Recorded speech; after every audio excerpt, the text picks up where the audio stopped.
The Path to Prosperity by James Allen. Foreword.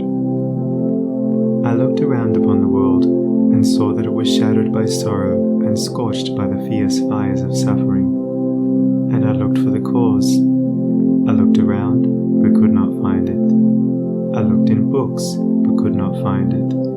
I looked within, and found there both the cause and the self-made nature of that cause.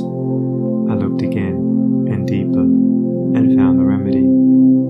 I found one law, the law of love, one life, the life of adjustment to that law, one truth, the truth of a conquered mind and a quiet and obedient heart. And I dreamed of writing a book which should help men and women, whether rich or poor, learned or unlearned, worldly or unworldly, to find within themselves the source of all success, all happiness, all accomplishment, all truth.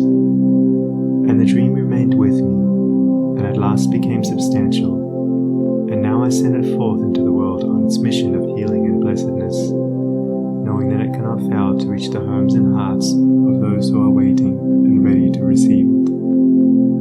James Allen. Chapter 1. The Lesson of Evil. Unrest and pain and sorrow are the shadows of life. There is no heart in all the world that has not felt the sting of pain. No mind has not been tossed upon the dark waters of trouble. No eye that has not wept the hot blinding tears of unspeakable anguish. There is no household where the great destroyers, disease and death, have not entered, severing heart from heart, and casting over all the dark pall of sorrow. In the strong and apparently indestructible meshes of evil, all are more or less fast caught, and pain, unhappiness, and misfortune wait upon mankind. With the object of escaping, or in some way mitigating this overshadowing gloom, men and women rush blindly into innumerable devices, pathways by which they fondly hope to enter into a happiness which will not pass away. Such are the drunkard and the harlot, who revel in sensual excitements. Such is the exclusive aesthete, who shuts himself out from the sorrows of the world, and surrounds himself with innovating luxuries.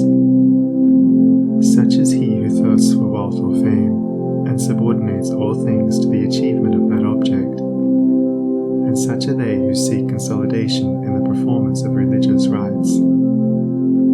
And to all the happiness sought seems to come, and the soul, for a time, is lulled into a sweet security and an intoxicating forgetfulness of the existence of evil. But the day of disease comes at last, or some great sorrow, temptation, or misfortune breaks suddenly in on the unfortified soul, and the fabric of its fancied happiness is torn to shreds. So over the head of every personal joy hangs the Damocletian sword of pain, ready, at any moment, to fall and crush the soul of him who is unprotected by knowledge.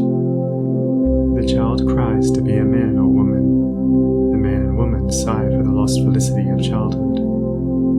The poor man chafes under the chains of poverty by which he is bound, and the rich man often lives in fear of poverty, or scours the world in search of an elusive shadow he calls happiness.